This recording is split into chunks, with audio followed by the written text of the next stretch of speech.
far, and then after that, we're going to take some questions from the chat. So hopefully we're going to have the opportunity to discuss a variety of different topics. But before we start, normally I think on podcasts it's kind of common for the host to sort of do the introduction. But recently I did a podcast and it was weird to sit there and have somebody talk about my accomplishments. So I'm going to give you, Rob, the chance to introduce yourself. Why don't you tell the audience about who you are and what your background is? Sure. So I'm a medical doctor and I completed my first residency in psychiatry in 2006, and I practiced clinical psychiatry here in Vancouver. Uh, and then a few years later, I was interested in more fundamental questions of brain physiology. So I re entered into nuclear medicine with Wow. a goal of trying to steer my career towards functional brain imaging. And these days, I practice nuclear medicine um, in a setting that where the bread and butter work that we're doing is cancer imaging using PET Okay. CT, Mm-hmm. and also functional brain imaging using FDG, fluorodeoxyglucose, which is basically radioactive sugar, to Wow. look at neuronal metabolism, because Okay. neurons are glucose users, Mm-hmm. and the brain doesn't store glucose, so it's kind of an on-demand system. So when the brain needs glucose, it just immediately ramps up its demand, which then affects blood flow through the brain. And so if we can create a sort of a 3D map of glucose utilization through the brain, which we can then say, all right, these groups of neurons are working too hard, these are just right, and these ones aren't working hard enough. So it's a kind of a Goldilocks kind of I see. approach to Right. functional Okay. brain imaging. And my clinical practice these days is doing medical legal assessments, meaning assessing cases where there are matters before the courts. So Mm-hmm. an individual's been injured in a car accident and now has chronic pain, um, and maybe a psychiatric syndrome as a result of that. So what is the syndrome? What caused the syndrome? What are some recommended treatments? What's its prognosis? Mm-hmm. And once in a while, when I'm very lucky, a very good boy, I get to do a little bit of research. And in the knots, I was interested in psychotherapy research. So I did a lot of psychotherapy process research, psychotherapy outcomes research. And then as I got more into functional brain imaging, my research switched to the interface, basically, of functional brain imaging and psychiatric disorders. And that's kind of where it's been ever since. We're Wow. currently working with a data set with about 20,000 patients in it, looking for biomarkers in depression and bipolar disorder. And my research grad student has just graduated, and so is kind of in the middle of all kinds of things. But eventually, we've got something that we want to publish. So watch for that in your nearest functional brain imaging in psychiatric disorders journal. Wow.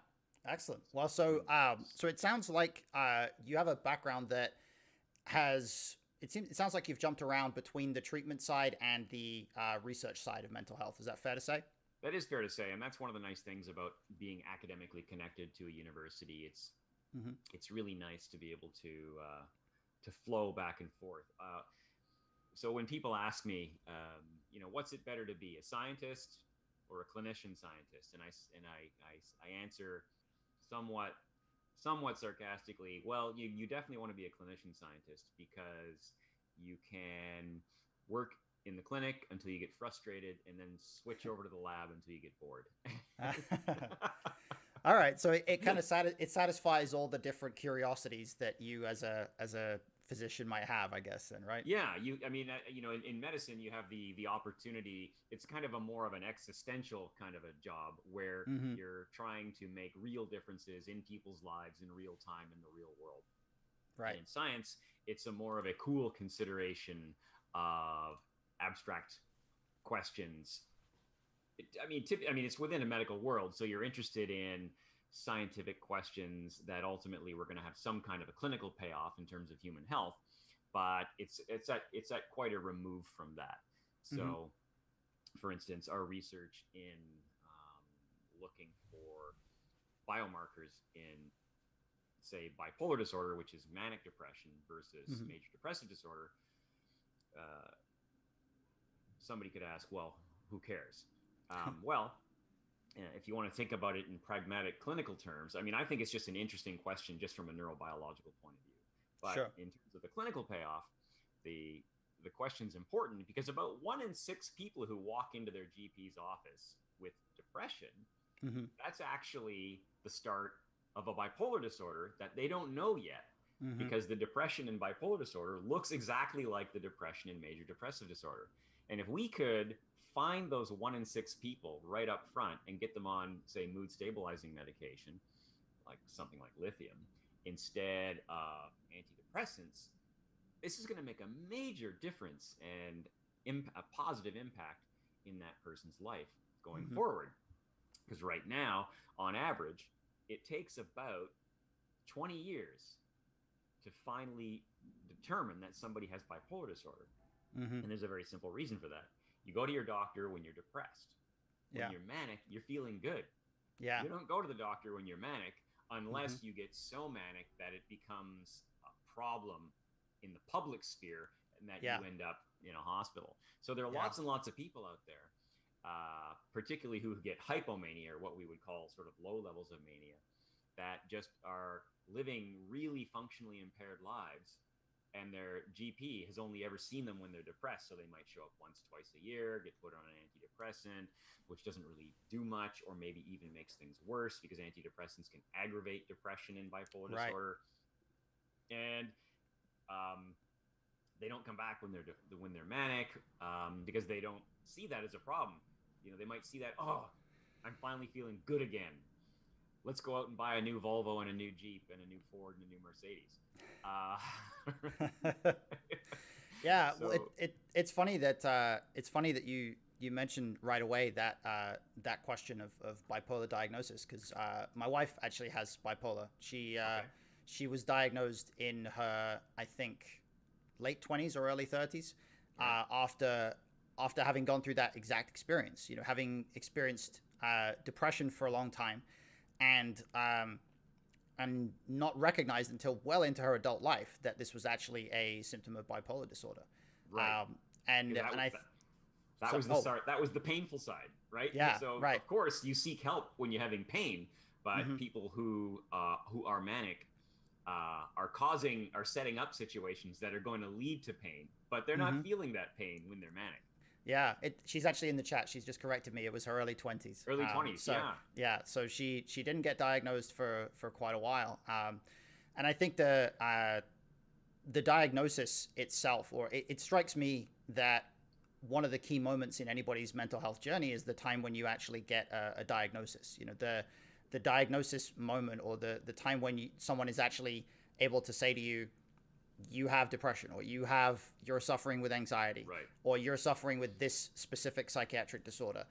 That that moment, for me, the recognition that I was actually suffering from depression, or I was actually suffering from anxiety, was a big, like, almost like a weight off the shoulders in a way, because Right. you spend a lot of time thinking about, like, why am I going through what I'm going through, and then when Yeah. you get the diagnosis, it's an explanation of sorts.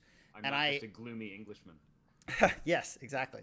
And I think that connects to an idea that's really interesting for me when it comes to mental health, which is the extent to which our awareness of the science behind what we're going through actually influences the experiences we have when we go through it. So, one question I would have for you is do you feel like you being, let's say, an expert, we'll call you an expert. I don't know if you would call yourself an expert, but we'll call you an expert in that area. Um, do you feel like that actually helps you on an emotional level to understand what you're going through when your emotions are uncomfortable, or when you're having a rough time? No, absolutely not. And there's a lot of reasons for that, right? Okay. Let's say I send you off to trade school and you become a plumber, and you graduate top of your class. But meanwhile, at home, you've got a slow toilet. Um, and you're always exhausted after work, and it doesn't bother you enough to do anything about, right? But okay, well, you're a journeyman plumber now, but you still got this slow toilet. You got to actually deal with the slow toilet if you want to fix it. And it's the same reason that good photographers aren't good models. It's just a completely different pathway, right? Sure. So I know how to make. So if I was a photographer, I'd know how to make you look great, but that doesn't mean I look great. Sure. Right? If I have mental health issues, I would go and see a therapist. I wouldn't go to therapy school, right? Exactly. Yeah. So, but you don't get into a mindset where you're like, if you feel rough on a certain day, you just sort of think, well, this chemical reaction is happening in my brain right now, and that's why I feel bad. You still feel bad just like everybody else. Right. So if I want, if I get a sort of a tool belt that lets me help other people build tools for wellness. But if I want those same tools for wellness, I need to go and see a therapist. So another way of looking at it would be like, I forget the name. There's a specific trade of people who make the machines that make machines. Right? Yeah. So I'm one of these guys. I make the machines that make machines, but that doesn't mean that I have any better of a machine than you do. Sure. I wish I could. No, I think we get what you're saying. Absolutely. I think that the awareness of the condition, or the awareness of what's going on, it doesn't separate us from the experience that we're having, whether that's emotional, physical, whatever other kind of experience it might be. I noticed that we have a couple of points and questions coming in the chat right now. Sure. We're gonna do Q&A at the end of this. So we're gonna do Q&A in about 45 minutes from now. So we'll tackle all of that stuff when we get to that point, guys. So either you can hold off questions until that point, or you can keep firing them away in the chat, and I'll just come back to them when we get to that point. Keep those cards and letters coming. Yeah, exactly. So with that said, regarding that whole the concept of the science behind mental health, and the familiarity that each of us kind of has with the idea that what we go through is on some level it's a chemical experience. We're experiencing things within our bodies that have scientific explanations. Do you think, though, that the average understanding, or the general public's understanding of mental health on a scientific level is improving right now, or are we running into issues in that area? Yeah, I think it depends on what time scale you look at. Okay. I think that things are probably better than they were 100 years ago. And also, I think what people are starting to, in the social conversation, starting to get is that I think for a while there was this kind of what you could call, I don't know, the conversation in the public sphere was a very chemical oriented one. And I think that probably had things to do with books like Talking to Prozac, which came out in the 90s, right after the SSRI medications came out, and then kind of exploded in popularity for all sorts of reasons. Listening to Prozac. The response that came 10 years later was talking back to Prozac. But listening to Prozac, Peter Kramer was a psychiatrist who just documented a lot of case histories about what the subjective impact of this medication was having in the lives of the people that he was treating. And so that's when the chemical imbalance model became really dominant in the conversation. And I think now what's starting to happen is the conversation is beginning to take a swing towards social causation, social and psychological causation in psychiatric disorders. So we're starting to hear conversations about the importance of social systems and their ability to generate or perpetuate or ameliorate psychological distress and disorder. And that's a really interesting turn, because of course one of the problems with psychiatry, and this is just a problem with the social sciences generally, we don't have a fundamental theory of what a human being is. And Yeah. we're we inch away at this, but this is almost the human project in itself, writ large, over the millennia, right? Yeah. So we have a lot of data, a lot more data than we did in the time of Plato, but fundamentally, we're still asking a lot of the very same questions, like what is the good life? One of the oldest questions in philosophy that is still very much up for grabs, because there's never going to be a fundamentally correct answer. So the shit fights that Socrates and the sophists were getting in are very much the same shit fights that we get in these days on Twitter, right? So so back in the 70s, psychiatry moved towards kind of a multiple level model of causation and understanding of mental illness, mental wellness, called the biopsychosocial model. So that looks at the biological aspects, psychological aspects, and social aspects of somebody's particular mental state. So there are clear-cut cases where an individual has, say, genetically linked risks that seem to predispose them towards certain psychiatric disorders. So, for instance, individuals with Parkinson's disease, and we know exactly where the gene is that, or in Hunting, that's an even better example. Huntington's disease. We know where the Huntington gene is. We can test for it. We can tell you if you're going to develop Huntington's disease, and we know that Huntington's disease is tightly linked with depression, psychosis, and dementia. So that would be an example of a fairly pure biological manifestation of a disorder. A more sort of psychological manifestation would be somebody who is being abused at work by their boss. But they're in an industry where their employment is precarious. They don't have a lot of other opportunities. If they leave that job, they may not be able to find another job, and maybe they've got a family at home depending on that income. Yeah, and So if they're in the US, maybe their healthcare is connected to their job, and if they quit the job that's abusing them, they lose the access to the healthcare that would help them get better. That's a real thing in this country, which staggers me. So that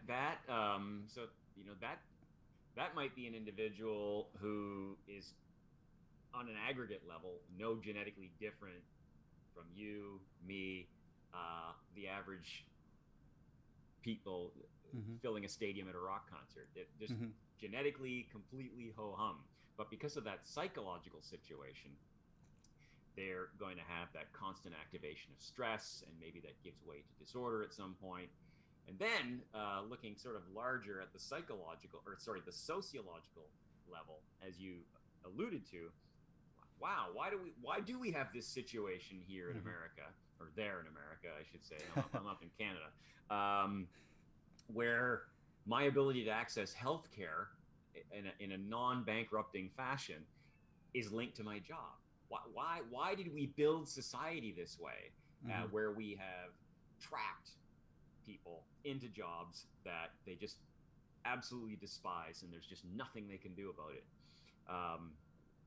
So those are systemic level issues that can propel somebody towards the cliff of psychiatric disorder. So the whole conversation these days, I think, is shifting now to take a look at these psychological and sociological factors in mental disorder, and moving away from the kind of like the chemical imbalance analogy, although that's still there too. So I think some parts of society are beginning to move towards these more sophisticated inner models of disorder, but on the other hand, we still have a long way to go. Yeah, absolutely. As always. Yeah, of course. I think the interesting question that kind of comes up for me here, and this is touching a little bit on what the question in chat from Evolution Retro Gaming was kind of touching on. What role does trauma play in that model as a whole? Because trauma is something that, on the face of it, it's not written into our genetic code, but impact of it can be so significant that it changes our psychological makeup on a very deep level. And as someone who's not, doesn't have the scientific understanding to know where the genetic and the sort of conditioning of our environment overlap, I'm very curious about how people who've been through major trauma, whether it's early in life or at a certain point, where trauma fits into that three-stage model, because it seems like a great model, but you could make an argument that trauma goes in any one of the three categories, I suppose. Sure, it's going to have biological impacts. It's going to be a psychological process that then has psychological impacts for you later in your life. And the idea of trauma as a psychological process itself is really only about 50 years old. Back in World War I, when soldiers were traumatized, it was called shell shock. It was literally thought to be some kind of a brain injury related to the explosions of artillery shells. Yeah. And so this is not perhaps the most sophisticated understanding of human psychology. And post-traumatic stress disorder doesn't start to be identified until, say, after World War II. And it's kind of interesting that military psychiatrists are kind of playing this role in helping to clarify and identify this because, of course, war is a very traumatizing kind of an environment. So back in the 50s and 60s, the idea of what is trauma and what is its impact first began to come to the attention of psychiatrists, or who basically psychoanalysts, because that's kind of what they all were at that point, because that was the flavor, that was the flavor of the first half of the century after Freud. Right. And social workers. And hold on, I'm just gonna get a swig of water. Yeah, no worries. Welcome to everybody in the chat. I see some of my regulars in there. Zcat. Welcome, HU4Skins. I don't think I've seen you in chat before, so welcome. Yeah, go ahead, Rob. Go ahead. Sure. And there was a psychoanalyst who was really interested in delinquency, specifically juvenile delinquency. And he wanted to know why do some individuals just end up as delinquents? What's going on? And so he just began interviewing street urchins, for lack of a better word, to kind of put it into 1940s, 50s language. Right. And he then started publishing a series of case studies on the early lives of 40 young thieves. It almost sounds like a novel, but it was so it was a really interesting time. And he noticed that there were very specific failures in the nurturing and the rearing that all of these young men could identify in the early course of their lives. So he was sort of doing all kinds of things at once, which was basically sort of a standardized approach to a qualitative interview, asking the same set of questions to a group of people, identifying broad qualitative patterns. So there were a lot of important things going on in this research from a research and scientific point of view, but also the identification that, contrary to the psychoanalytic dogma of the day, which said that it's the internalized fantasy of the mother that is problematic. I can't believe I'm blanking on his name. Hold on. Got to do some Google search here. Okay. Yeah, this is what happens, right? So, even experts need Google once in a while, right? Absolutely. Yeah.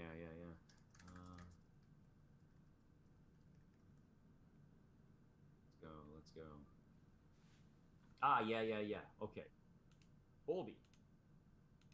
And this is a John Boldy, British psychologist, Bowlby. And Boldy, sort of famously, he was a trained psychoanalyst, but he was also an ethologist, which is the discipline of just kind of observing the development of mental aptitude in naturalistic settings. And he uttered the heresy that perhaps it's not just the infant's internalized fantasy of his mother, but it's actual experiences of mothering that Yeah. play a role in how it develops Hmm. on a trajectory. And he actually got death threats. He was Wow. canceled in his day. Old school Yeah, cancel culture, I guess. yeah, Yeah. yeah. Boldy got canceled by psychoanalysts because he dared to think that there were important aspects of reality that could be playing a role in somebody's mental health arc. Hmm. And he developed this really interesting idea, which we now call attachment. And he said, if you think about an animal in the wild, in a naturalistic setting, there are a lot of animals, particularly higher vertebrates, and I'm a long way from biological taxonomy, but mammals in particular, when a young gets separated from its mother, Hmm. it emits a distress cry, and Hmm. that has a very useful function for the pack, because if a young creatures are very prone to predation, Hmm. and if you're on the edge of the pack, you can get picked off by predators easily. So the distress cry um, eliminates the separation of the mother and the child, and is therefore an important evolutionary mechanism for survival and reproduction. Right. So in humans, that moment of separation and distress, how that gets handled in the daily separations that the infant mother pair experience, or whoever the primary parent is. I mean, this was the 40s and 50s. It was mothers at that point. Yeah. It's still largely mothers today. Sure. Some fathers starting to creep in as the primary attachment figure. How does that get handled? Well, it turns out that how a mother responds to distress, uh, separation distress in an infant, is largely dictated by how separation distress was handled when the mother was herself an infant. Right. So this is a feature that gets propagated down through the generations, but has nothing to do with genetics. It's propagated very much in the way that Roman Catholicism is Hmm. perpetuated. So Roman Catholicism runs in families, maybe even for hundreds of years, but it's not genetic. So attachment is very similar. And so another researcher named Mary Ainsworth developed what she called the strange situation test to try and see whether there were different subspecies of attachment. How do young children handle separation? And she took 1 year olds and she would put them in a room, and there's lots of toys and mums in the room. And she had three situations of sort of escalating stress for the infant to see how it would react. So the first would be, how does the infant react when a researcher just comes into the room and sits down beside mother? Hmm. The second is, what happens when the researcher is interposed between the infant and the mother? And the third would be, what happens if, when the researcher comes in the room and mom leaves? Hmm. Uh, and what she found was that infants seem to, or 1 year olds seem to fall into four broad patterns of behavior. There were infants who would briefly cry, run to mother, be settled, and then return to playing with the toys, and there were no issues for them after that. There were infants who would wail inconsolably when the researcher entered the room, were couldn't be soothed by mother, and took a long time to soothe even after the researcher left. There were infants who appeared to completely ignore whether the researcher was present or absent, or whether mother was present or absent.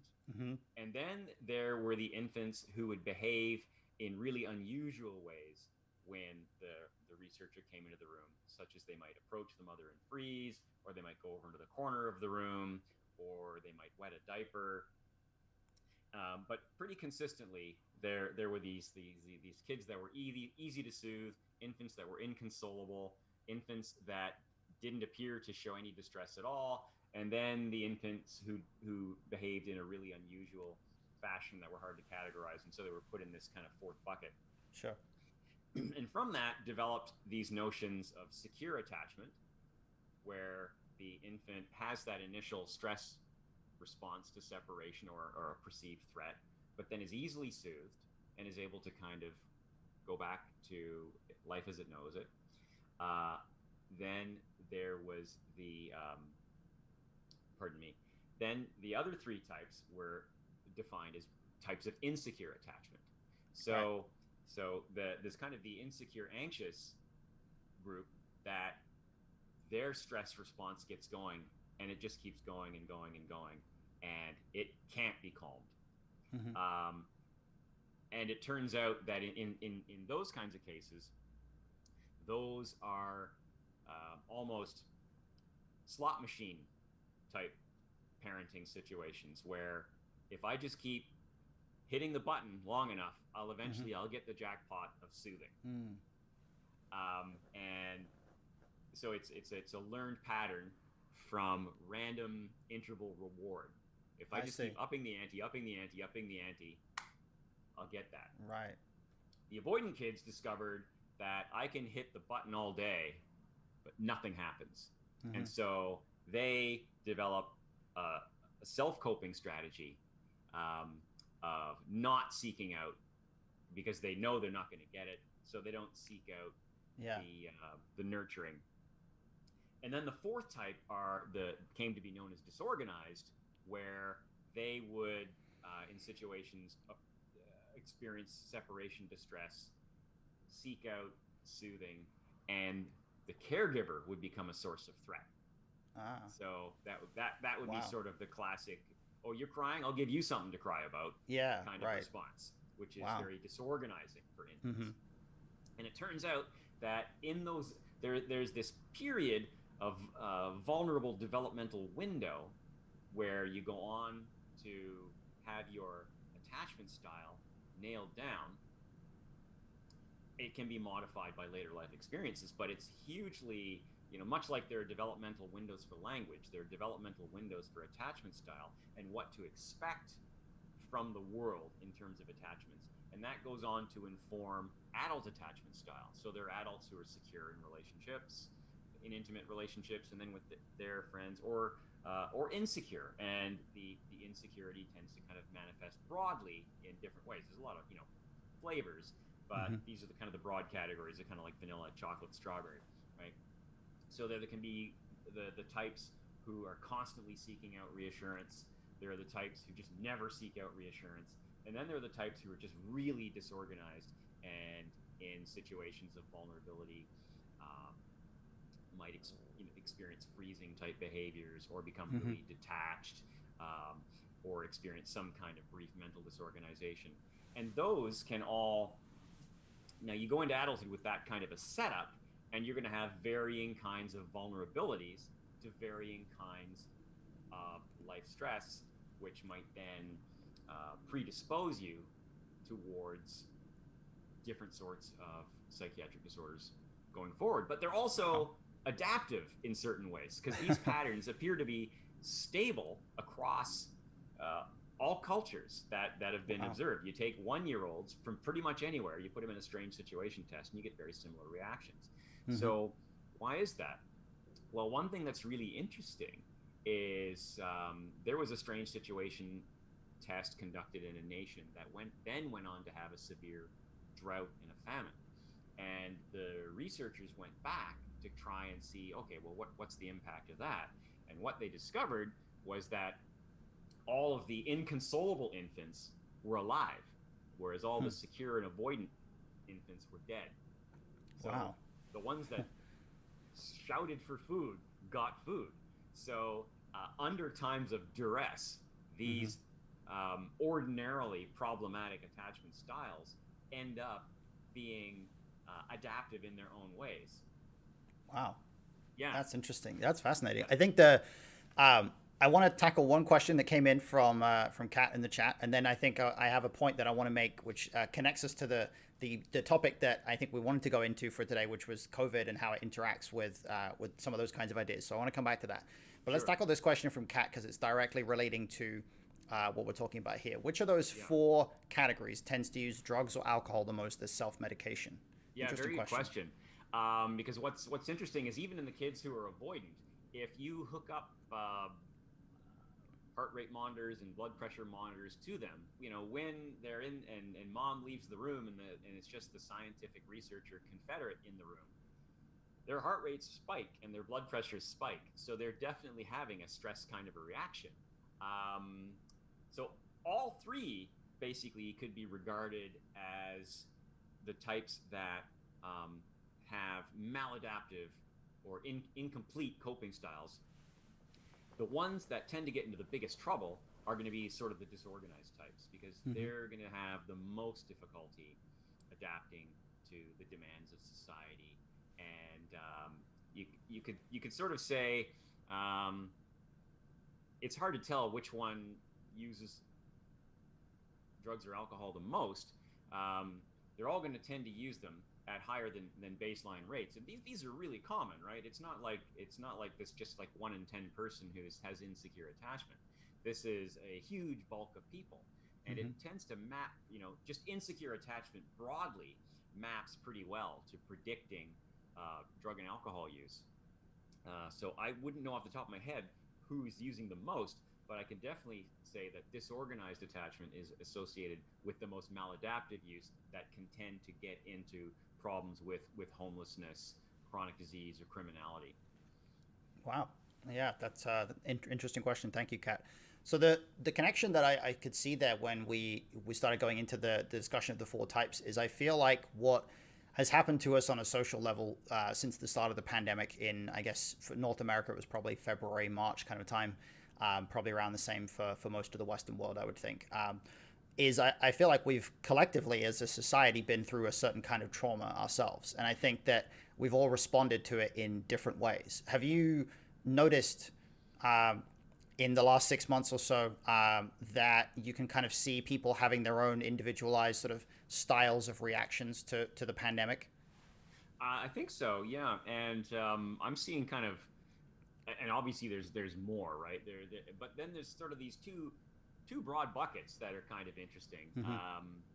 There are folks, you could say, who are taking it seriously, and folks who are not. And so on the one hand, you can get, and they each lend themselves to different kinds of problems, right? So the folks who are taking it seriously can land themselves into a degree of obsessionality about their reaction to the coronavirus. And folks who are becoming just completely housebound, shut in, almost agoraphobic, which means sort of just fear of going outside, fear. The agora was the marketplace, so agoraphobia is fear of the marketplace in a sense, which is kind of fear of society, right? Just being out and about, and also the tendency toward maybe being really just suddenly consumed by anger or rage when they're out and they see other people not taking the disease seriously or appropriately in terms of the level of precaution. So these are and so, when these folks meet in the supermarket, this is where you're seeing the YouTube videos of shouting matches starting to happen. So then on the other side, there are the folks who are not taking it seriously, and that could reflect a degree of avoidance of the problem. That could reflect just straight up denial of the problem. And of course, it has its own problems too, such as, well, getting the coronavirus and dying, or ending up with some kind of chronic lung problem, which as yet we have no idea if that's going to clear up over time, or whether, congratulations, you've got terrible scarred lungs forever. Too early to know. So, and then within those, there's sort of, lots and lots of subtypes, of course, right? So in the not taking it so seriously side, there are the individuals who have wandered over into, well, coronavirus is a conspiracy that's being designed to herd us into certain behavioral ways so that we can be tracked and monitored. And I guess like newsflash, if you have one of these in your pocket, you're being tracked and monitored already, quite voluntarily. So there's not some extra layer that they can add on top. It always amazes me that conspiracy theorists seem to think that all of these, all of these mind control experiments would require this incredible amount of hoops to be jumped through.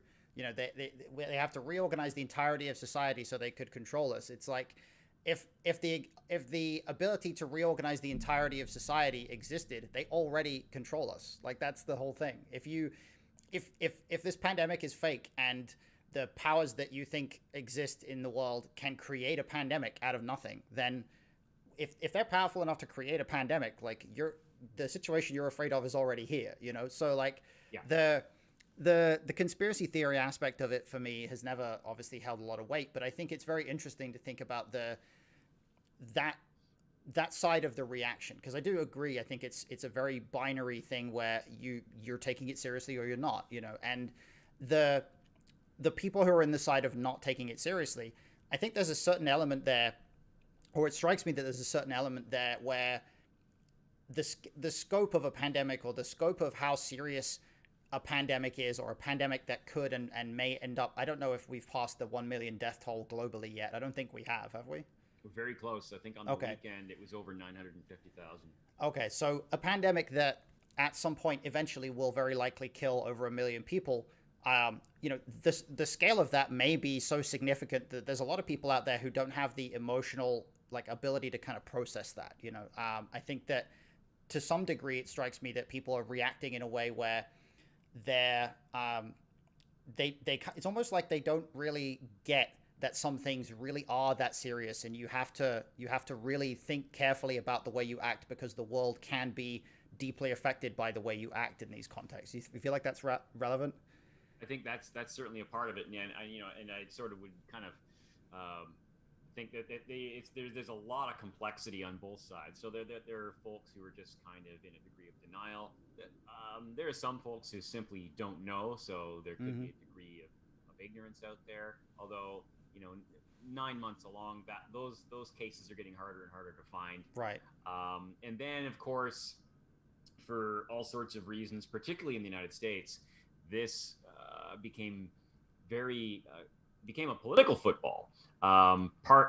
Largely because of very early on, what we now know were the U.S. administration's public pronouncements about the seriousness and downplaying that, and then the private actions where it's now, thanks to the Bob Woodward tapes, it's manifestly clear that the administration knew and knows exactly how serious this is.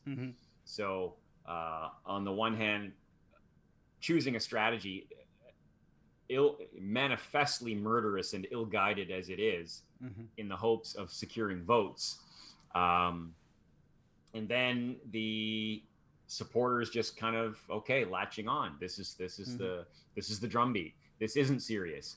This isn't a problem, and we're not going to wear masks. And Herman Cain's Twitter account is still active, and Zombie Herman Cain is still poo-pooing the importance of masks, despite him having contracted the coronavirus because he wasn't wearing a mask at the Tulsa rally and dying. Yeah, that's gotta be one of the most surreal things that's happened this whole time. Like the idea that a guy could literally die of the virus and then his Twitter account would still be downplaying the virus after he died. Like that's just wild to me. That's amazing. So that, if that Twitter account was, say, a person, and I was dealing with that person, there are levels of denial, as you might imagine, right? So you can have just plain old neurotic denial, which is sort of the 2-year-old that's like sitting on the potty, literally pooping, saying, "I don't have to poop."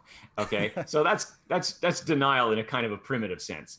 But then it's all the way to a psychotic level of denial, where it's wildly disconnected from reality. And that would be, if that Herman Cain Twitter account was a person, that would be evidence of sort of psychotic denial. You are literally denying the disease that is killing you, or has killed you.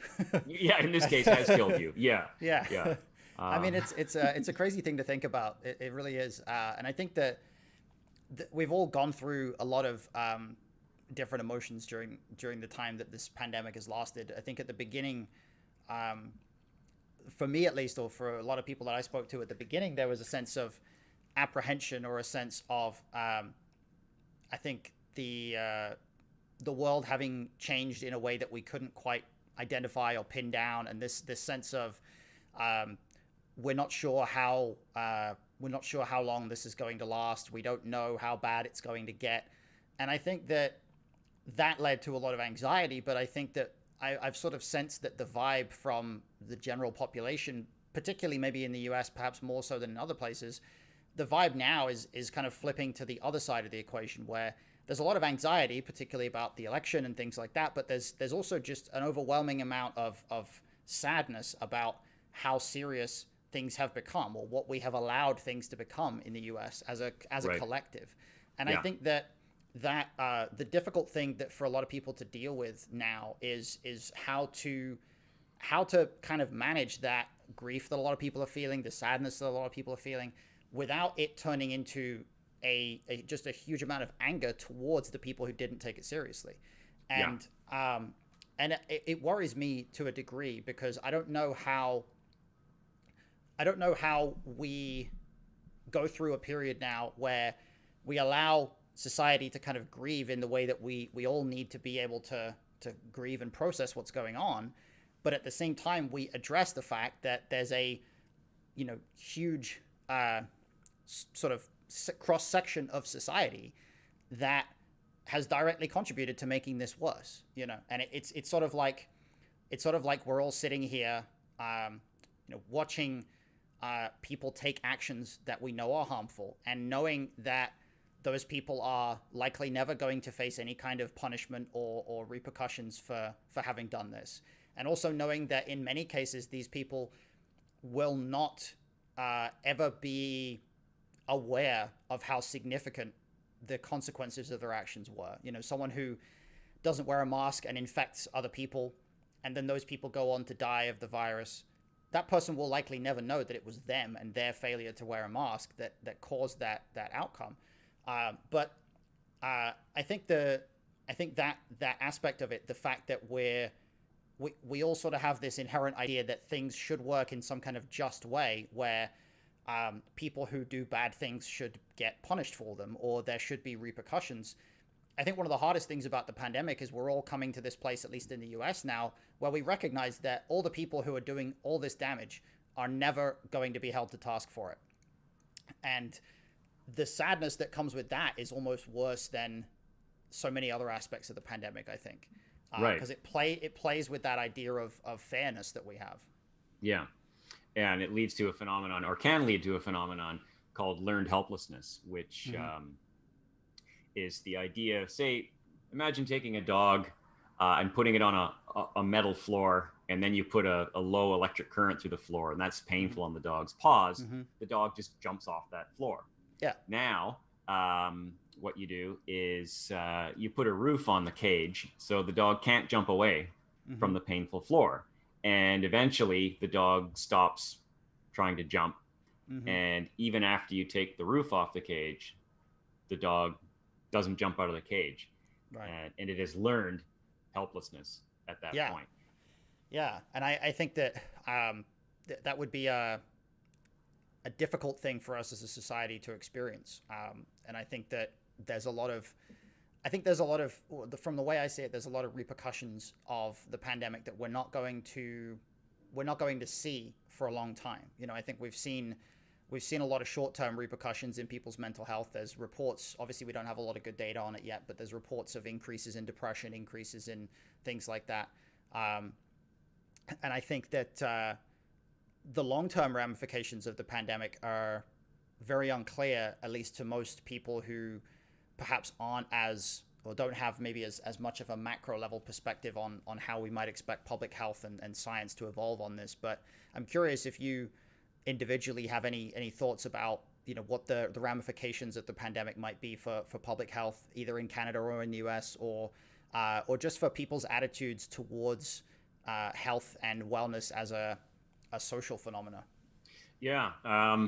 Hard to say, because public health is not sort of my main area. So I can just kind of report, I guess, front row observations as an informed layman. And there are some things that I see that are kind of interesting. Mm-hmm. I go to when I go to the pharmacy now, there's mm-hmm. kind of the COVID aisle. So there's the aisle that has the masks and the hand sanitizer and the air purifiers, and that's kind of interesting. That was never a thing before. Mm-hmm. These things existed in a scattered way throughout the store, and they all quickly got bought up in March, kind of in waves, right? Back in February, it was Lysol and hand sanitizer that went, and then when guidance came down around masks, boom, it was masks that went, and then when guidance came down around airborne spread and the need for HEPA filtration, boom, those things kind of went. And I hope that at a social level, just pragmatic measures like that stay in place, because thanks to climate change, which isn't going away and is only getting worse, and biodiversity loss, which isn't going away and is only getting worse, we're going to start to see more pandemics. Mm-hmm. So if you look back to, say, Toronto SARS 93, that was kind of like our starter pandemic. Mm-hmm. And then MERS a few years after that, and hemorrhagic fever, Ebola in West Africa. And now this is the first global pandemic, and more are coming. They're going to keep acting in similar or different ways. They're not all going to be respiratory viruses, although probably most of them will be, because that's the most efficient method that us air breathers have of sending diseases back and forth to each other. And as a society, I think it's really important to kind of examine, all right, what happened in this pandemic? Why did some societies succeed? Why did some societies wildly fail? What were the key differences? And how do we prepare ourselves against that? Because more are coming, and they're going to be coming faster. Everyone talks about 2020 as the hell year. They can't wait to be done with it. It's absolutely terrible. Newsflash, it only gets worse. The planet is warmer. There's more carbon dioxide. Mm-hmm. There's more biodiversity loss, right? There's this racist trope, like, say, a guy eats a bat in China and we all get this virus. Well, let's say that's true. Do you think that guy wanted to eat that bat? Nobody does that who wants to. People do that because they have to. Right. And we're seeing situations of increased poverty and desperation that are going to see more human encounters with the kinds of animal life that we just don't normally encounter, and the risks of these things are just going to continue to increase. So that wasn't really, that's just kind of my perspective as a dude, that's not a particularly psychiatrically informed perspective, but the psychiatric take home, I think, would be, have we learned what the psychological factors are that led some people to disregard this, to undermine public health, and what can we do to address those deeper psychological, emotional needs in ways that perhaps get people on board. And that's kind of the social psychiatric angle that is we're going to have to grapple with. And maybe there aren't any good answers, but it's certainly incumbent upon us to look for them. Because I mean, one thing that's pretty interesting is if you look at how society has responded to this pandemic and you roll back the clock 100 years, the responses are very, very similar to how global society responded to the 1918 Spanish influenza pandemic. There were the people that took it very seriously. There were the people that didn't take it very seriously at all. And the outcomes were grossly different, basically depending on how seriously it got taken by particular groups. Yeah, absolutely. And I think on an individual level, it raises questions as well, because I think we all want to kind of be able to be part of the group that takes things seriously, or at least I would hope that anybody who's bothering to tune into this channel probably is. But the tricky part is it's so hard not to allow this sense of impending doom to kind of overcome you. When you think about, like, just hearing you say there that like it's probably going to get worse, or this isn't going to be the worst pandemic, I was like, oh god, like I was like preparing myself for like how bad are things going to get. And so I think we all have this desire on an individual level to on the one hand not expose ourselves to unnecessary like panic and constant fear, but at the same time to take precautions and to take things seriously. So do you have any advice, maybe anything that's been effective for you, or anything that you've seen people around you advocating or doing themselves that can help people to kind of make a little bit of peace with the reality that these are issues that will affect the world in future, but also to not like freak out about them and be really anxious about them? Right. Yeah. I don't know if I have a magic solution, but I can Right. I can certainly say that it's important to recognize that an emotional reaction to a thing, even a strong emotional reaction to a thing, is completely normal if what you're reacting to is a strong or overwhelming stimulus. It should. So people who say talk about, they have anxiety because of COVID-19, I would sort of turn around and say, well, COVID-19, you can catch it and it can kill you. Mm-hmm. So what you're experiencing isn't really what we call anxiety, because anxiety is a fear response, but in the absence of that competent stimulus to generate fear. Fear is the appropriate physiological response to a threat. Right. So it's okay to have some fear in response to the coronavirus, because the coronavirus is real and it can get you. So Right. what you do is use that fear to motivate you to take protective and health promotive actions. So that might be things like, hey, maybe I should wash my hands more often. Hey, I'm leaving the house. Maybe I should pop a mask on. Or hey, maybe I don't need to go down to the corner pub for a pint. Maybe I can just drink at home. Yeah. but not too much. Yeah. Yeah, I mean, I feel like where you do your drinking shouldn't be like, it shouldn't matter that much to anybody at this point. Like at this point, we're all at a stage where, I don't know, if I think there's sort of a lot of social concerns that don't feel that important anymore. There's a lot of stuff that if you're taking it seriously, like, for me, it's like, do I see this movie when it comes out, or do I wait until it comes to Netflix? It's like, that doesn't feel like it matters anymore. Like that just isn't a relevant thing now. So there's a lot of stuff that I think, we're all kind of adjusting to and getting used to. And I think that, the difficult part of it for a lot of people who are prone to anxiety or prone to, emotional ups and downs, is just kind of just what you said there, just kind of feeling like the response is legitimate, because I think once you become conscious that you are an anxiety sufferer, there's an instinct to look at everything and say, well, I'm, every anxiety response that I have, or every response that I have that has like a bit of fear of something, that's a problem, or that's something I need to get rid of. But it's kind of gratifying to hear someone from a professional background like yourself actually say, no, you probably should be feeling this way about this, because this is a thing that humans are designed to feel. This is what keeps us alive to a degree. So one of the things I've found over time with anxiety is that the more it's like a weird thing where the more you stop fighting it, the better it gets. Like once you just say, I'm feeling this way and that's kind of okay right now, it tends to calm just a little bit for me. And I think that the understanding that it's not some problem in your brain that's causing you to overreact. It's actually, yes, this is a pandemic and it's serious and it's okay to react this way. Yeah.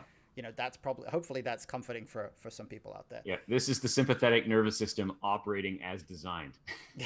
Yeah, that's good. It's always nice when you're somebody who has a relationship with your body or your brain where you're constantly feeling like, why is my brain not doing the thing I want it to? It's nice to be reassured that your brain is actually operating as intended.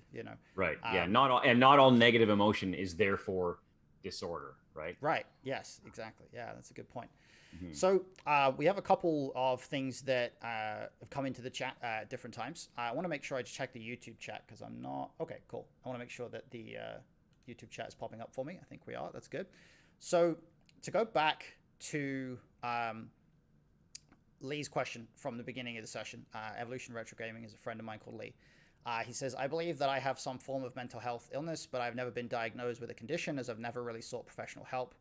I've always thought it was just who I was, if that makes sense. It could have been a result of having some form of condition as a result of some very traumatic experiences from a very young age.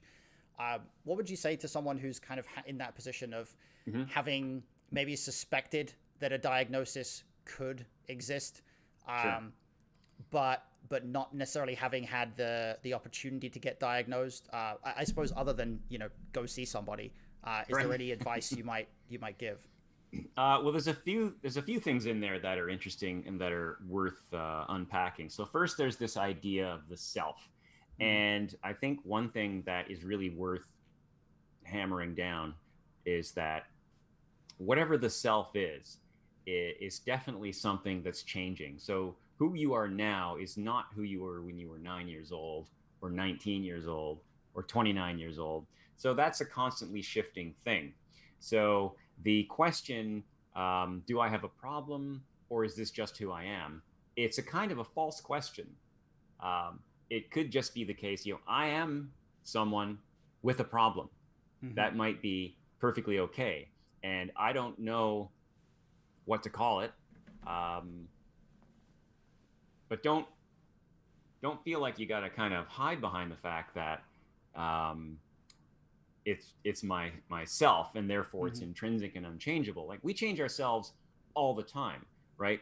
To be human is to be a self that's changing, right? You go to a community college and you take some German lessons, you're changing yourself. You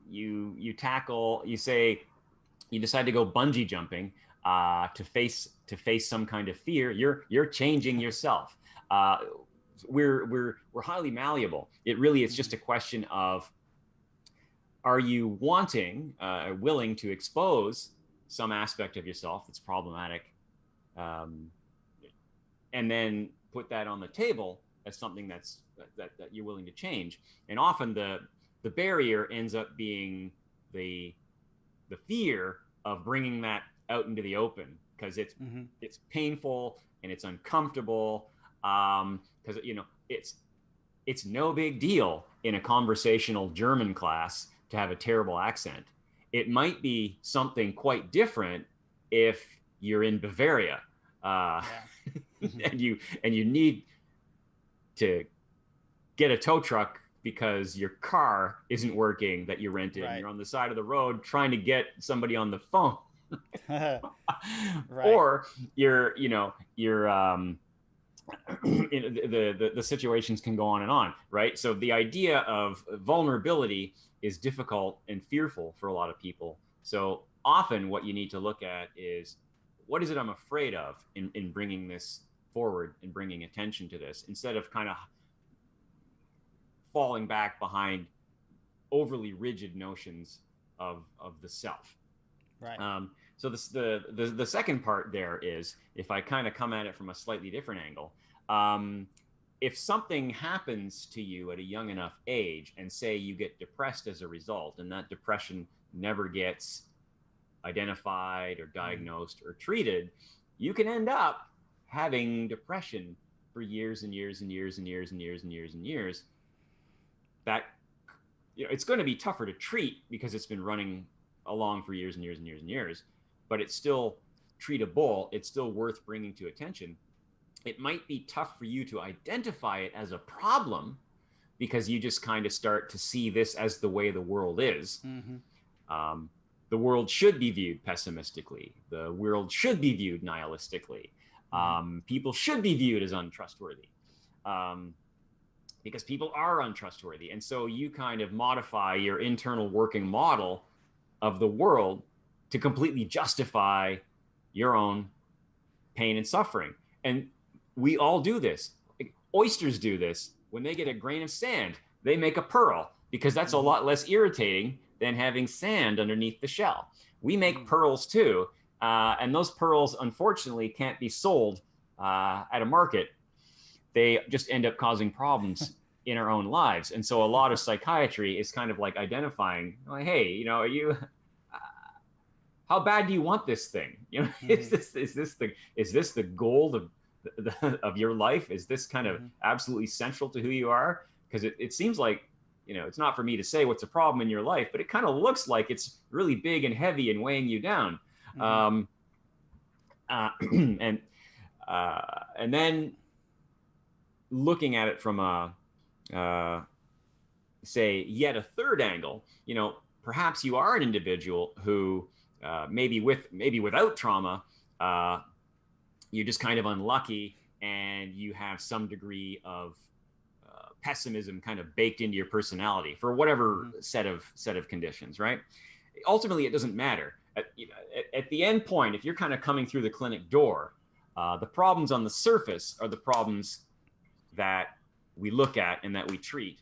And as we kind of treat those surface problems, the layers of the onion come away, and everyone's got kind of, you know, everyone's onion is kind of the same, but also kind of different, because we all have origin stories. We all have had mismatches in attunement with early caregivers that were either small or big, or we have our own vulnerability to trauma. And so what might roll off somebody like water off a duck's back might be absolutely devastating for another person. And there may you might even be able to, you know, kind of look back in your life and go, well, I didn't have major trauma, therefore there can't be a problem. Like if you're suffering, or if there's some kind of functional problem in your life, like, you know, you have trouble forming stable, intimate relationships, or you can't keep a job. I mean, these are,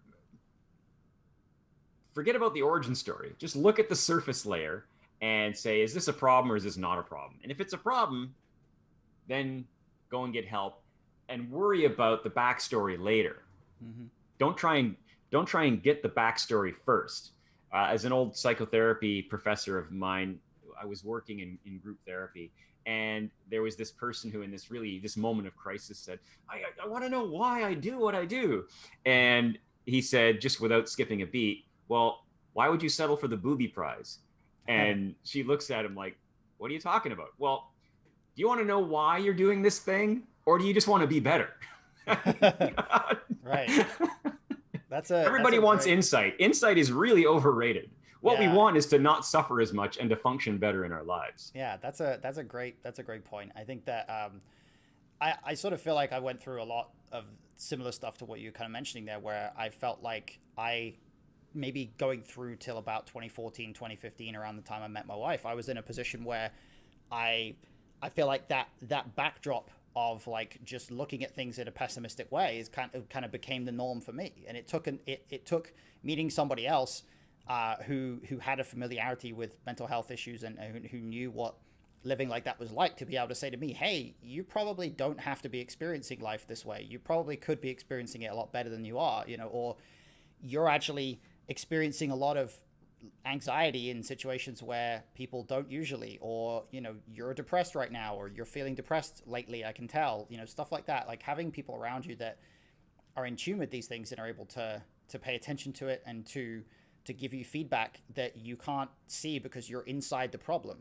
Like that, that was so powerful for me, because you don't realize the extent to which it's become just an accepted part of your life. And it's, I think it's no coincidence for me that, you know, a lot of circumstances in my life have just radically transformed since gaining that awareness over the fact that what I was feeling up to that point was my experience of life, did not have to be my experience of life from that point forwards. You know, that there was a fundamental change that could take place. So I think that's all. A lot of that's all really great advice. I think going back to Lee's original point about whether the diagnosis is needed or not. You know, it's more about the healing than the diagnosis itself, I suppose.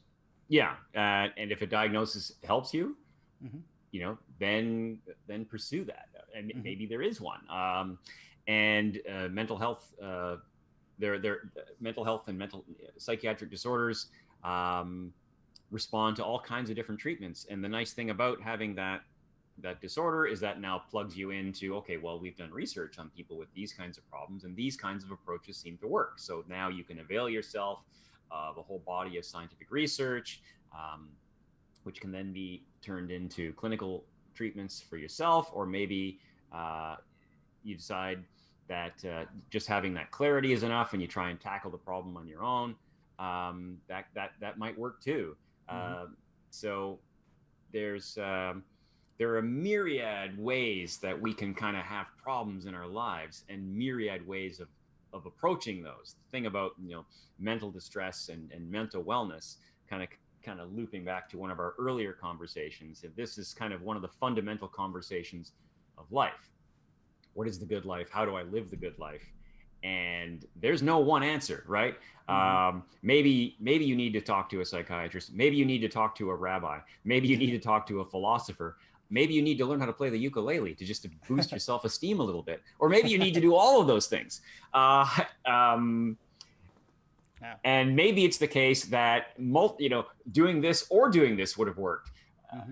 Unfortunately, we don't get to rewind the tape and look at the alternate possibilities. You just got to kind of pick and go for it. It's the hard part, I suppose. That's the hard part. Yeah. The going for it. All right. No, it's completely normal that my heart rate goes up to 150 when I'm waiting in the drive-through line because I don't know what I want to order, and I don't know what to say when they ask, "Hi, welcome to Wendy's. How can I help you?" I'm sure there's somebody out there who's been through that. That's for sure. Yeah. So let me scroll back to a couple more questions. Sure. Special Spatial Sloth had one. Is trust a significant factor in the behavior of those refusing to wear a mask? I feel like they've lost trust in their health officials and are actively opposing them for other reasons. I guess this isn't necessarily a question that is relating to your expertise specifically, but I feel like it's one that we can both give some input on. And I would certainly agree. Like they've lost trust in something because they're being told this is going to help you, and they're disagreeing, I guess, right? That seems like a lack of trust to me. Yeah, and this is sort of something that I do a Sunday night stream show on Twitch called Viral Transmissions, where we've been watching what's been happening with the coronavirus, and we have a specific interest in disinformation and the role that it's been playing in the propagation of the virus. And yeah, trust is absolutely an issue. So there are individuals who believe they're being lied to about whether the virus exists or not. So why would I wear a mask if it's a lie? And if you trace these back, there are a lot of very specific disinformation campaigns, many of which originate in Russia, but not exclusively there, that are actively promoting the idea that you can't trust public health authorities, you can't trust government authorities, the deep state is at work. I think one thing that's really alarming lately is we're starting to see QAnon loop into COVID denial. And for those who don't know, QAnon is a fascinating and also bizarre cult that is very kind of tinged with evangelical Christianity and I say that specifically because there's the broad outline of the cult is that there's a satanically controlled cabal of individuals who secretly kidnap, murder children, and drink their adrenal juices mixed with blood to give them special spiritual powers. And the leaders of this cult include George Soros, who seems to be the leader of every cult. Tom Hanks, interestingly enough. Tom Hanks? Yeah. Oh my God, I didn't know they didn't like Tom Hanks. Who doesn't like Tom Hanks? Yeah, possibly, if there was anyone that was designed in a lab to be as benign as possible, the result would be Tom Hanks. Yeah. He literally played Mr. Rogers in a movie. Like, I mean, come on. Yeah. How do you hate Tom Hanks? He played Mr. Rogers in a movie and didn't have to change anything. Right. Exactly. Right. I mean, his main hobby is collecting old mechanical typewriters. This is just Mr. Wholesome. Yeah, exactly. Oh my gosh. So if you look at it, the the broad outlines of Q are almost lifted 100% from the Protocols of the Elders of Zion, which was a disinformation tract published in around 1907, again in Russia, disinformation to promote anti-Semitism. Oh. And it contains that, okay, there's this secret cabal trying to control the world, and they murder and eat Christian children and drink their blood to gain spiritual powers that are granted by Satan. It's like it just lines up so well. I was not aware of that. That is crazy. Yeah. And just to give you an idea of how derpy this, it's strangely powerful yet also strangely derpy. And what ends up happening, or what ended up happening, was the person on 4chan who created the original Q account got that account hacked and taken away from them. And the reason they got it hacked was because they had a very easily a password that was easily subject to a dictionary attack, and the password was Matlock. That's funny. And it was easily turned.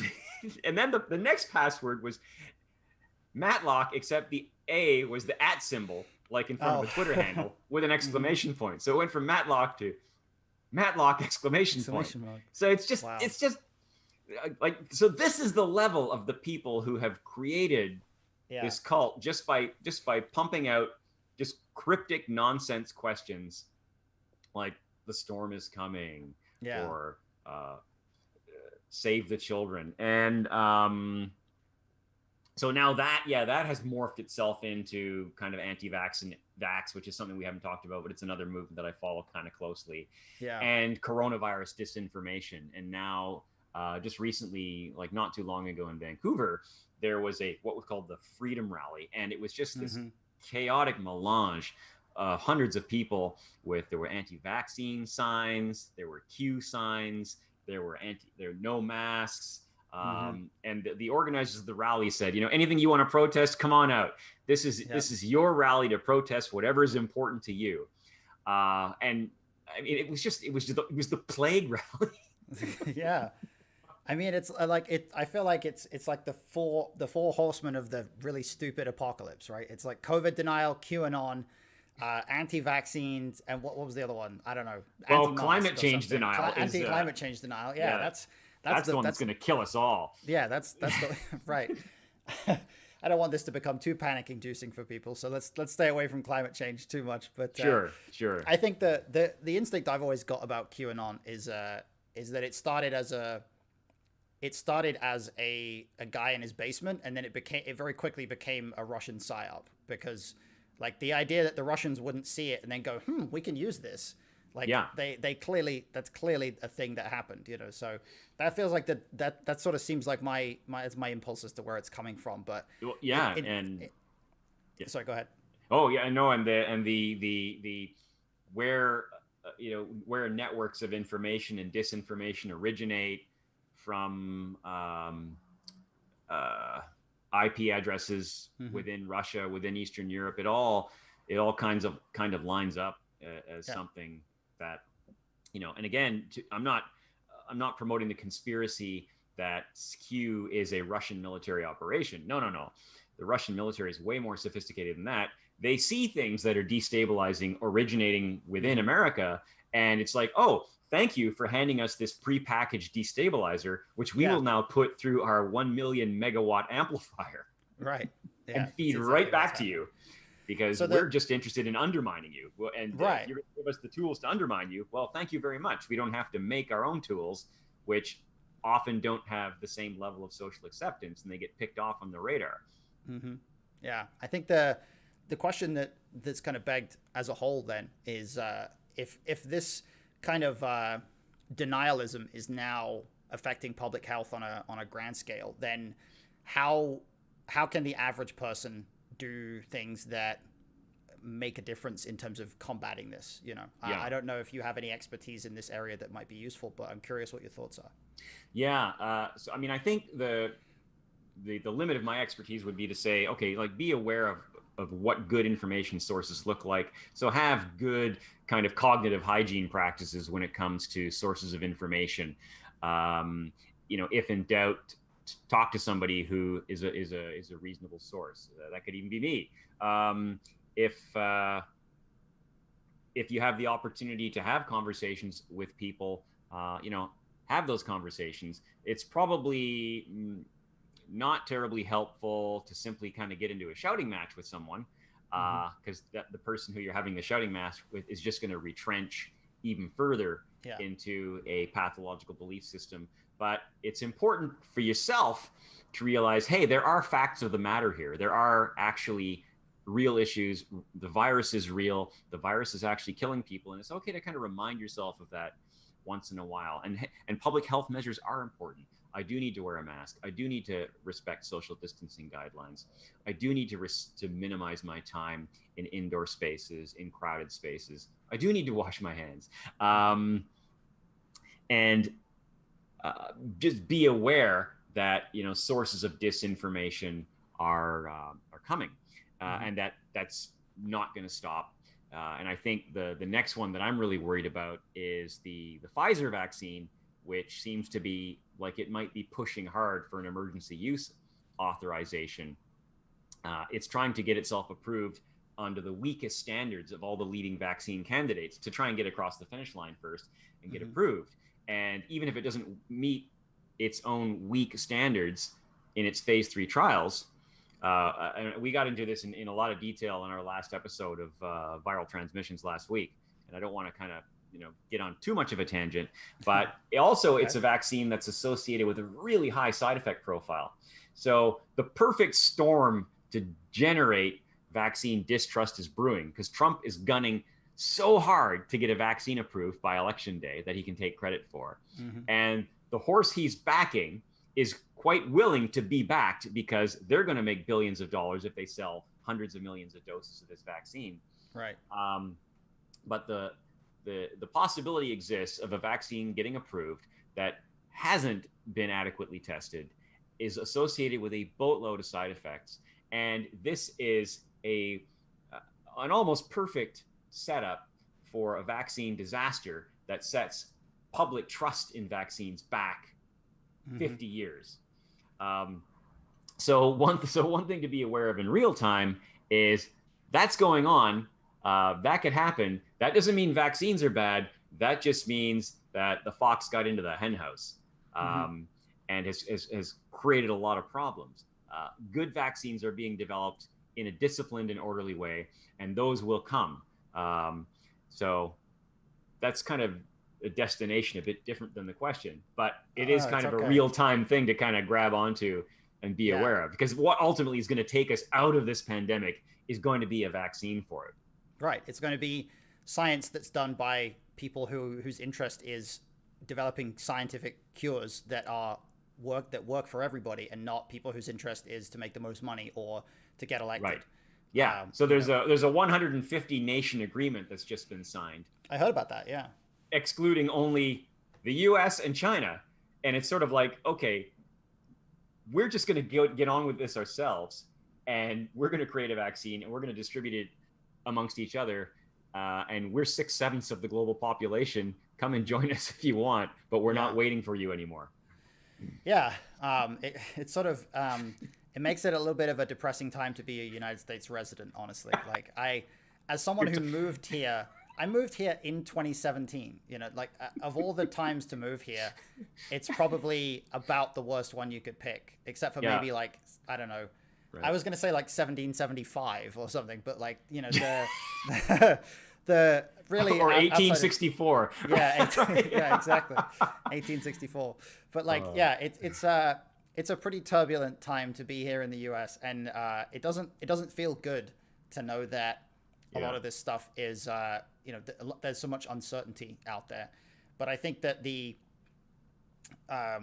thing that kind of reassures me is that there are so many people out there who are very dedicated to providing scientific solutions for these issues that we're going through, and to know that the research is progressing in a way where we're making breakthroughs consistently.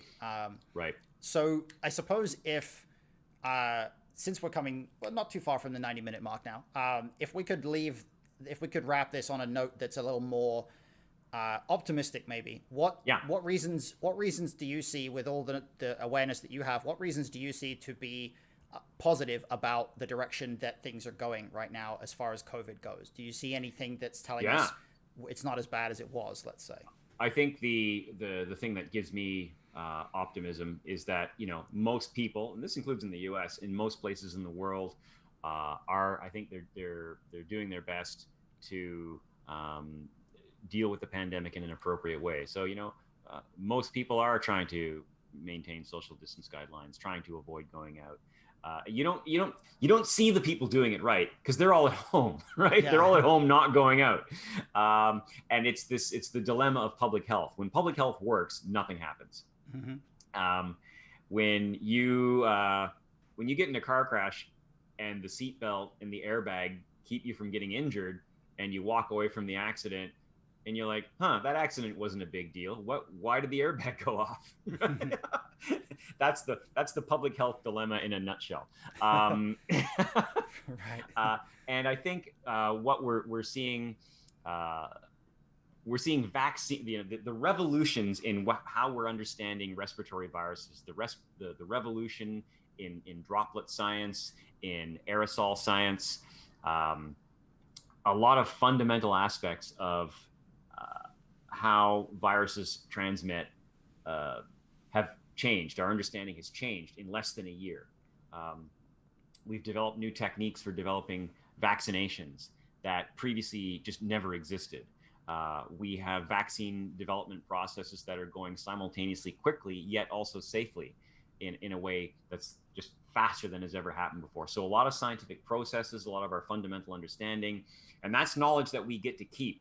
That's ours forever as a species. And that will have us one leg up when the next respiratory virus breaks out from wherever it breaks out and starts making its way around the world. So I think ultimately we're going to prevail over this thing. And I think it's going to be because of an international effort to get vaccines out to the population. So we're going to prevail, and we're going to get to keep the technologies that allowed us to develop those vaccines. We're going to get to keep the knowledge about how pandemics spread. And I think, at least in the short term, say 5 to 10 years, global governments are going to realize, wow, we kind of let things get a little bit lax on pandemic monitoring, outbreak monitoring. We're going to see, I think, injections of funding into those areas. We're going to see national stockpiles of personal and protective equipment being developed all over the world. We're going to see those investments. So we're going to be a lot readier the next time this happens. That's good. My optimistic note. That sounds good. It sounds reasonable. And from a US point of view, the first step, as Kat identifies, is to replace our current leadership, shall we say, in a diplomatic way. And the process of doing that will hopefully not be as turbulent as it seems like it might be, but we shall see. We shall see. Unfortunately, this is not a political podcast, so we could go into that. I could talk for hours more about that, but we won't. Right. I did notice, I just realized I hadn't scrolled down far enough in the chat, so I missed some of the chat. So welcome some of you guys who've just come in. Welcome Kel, welcome Cody. Cody had a question here. He said, how are you? I saw the mental health tag. Can I say something that bothers me? Absolutely, Cody. Go ahead. This chat is for sure a safe space to share whatever's on your mind. We've got plenty of people in chat who'll be willing to help out. I can see a couple people there already offering to listen here. So we are going to wrap this up in a moment, but I'm still going to be online. I'm going to probably just be on chat with the guys that are in the chat box here for a while, I think, and then we're going to go ahead and play some games or just hang out, something like that. But Rob, do you have anything you want to leave us with before we wrap things up? I think I said my piece. The cool. Coronavirus is bad. It's real. It's affecting people's mental health. But we're going to get through this, and there's all sorts of evidence that we're going to get through this. This isn't just me embellishing the case. Sure, absolutely. That's good to hear. And did you have anything you wanted to plug as well before we leave? Do you want to plug the podcast? Okay. Do you want to plug anything Sure. else? So, okay, I'll just, there's another Twitch. If you're interested, if anything you've heard here today, I'm just going to put the information. I'm on a cast of my own called Viral Transmissions. It's every Sunday night at 7 Pacific. And there's the coordinates. Oh, okay. It looks like my chat is blocking out web addresses right now, but Oh, Kat, okay. maybe Kat can fix that. It's sorry, that's my bad. I think I had one guy, like when I first started streaming, who came in and just spammed a web address in the chat, so I blocked it. But hopefully, Kat, maybe you can fix that for me. Thank you, Kat. I appreciate it. Spammers ruin the world for everyone. Yes, exactly. But yeah, absolutely. Well, thank you very much for joining us. I think it's been really great to have you on. I'd love to have you back on at some point. Hopefully, I'd be charmed. When we don't have so much pandemic stuff to talk about, and we can dive into all kinds of other topics. Yeah. I think I don't think we'd struggle to find another 90 minutes of conversation somewhere. One imagines not. All right. So thank you very much, Rob. I'm going to let you go for now. I'm going to hang up the Zoom call, and then hopefully I will talk to you again soon then. Radio. All right. You take care. Bye-bye. Bye-bye. All right, guys. We are about to be back in just a second. Nope, that's not the right one. My webcam is not feeling good right now. Sorry, guys. I'm swapping scenes all over the place. Let's add my webcam to this. Add my webcam. Okay. That is not doing what I was expecting it to. I think I need to shut down Zoom itself. Sorry for this, guys. I will be back in just a second.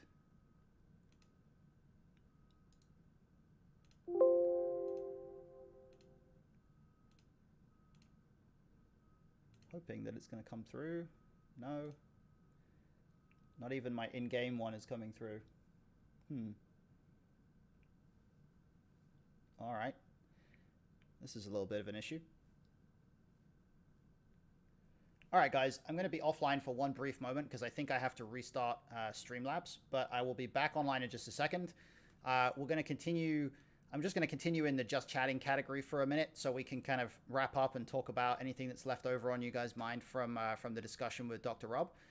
But then we're going to go and play some games and just kind of hang out and be a bit more relaxed. So I'll be back in just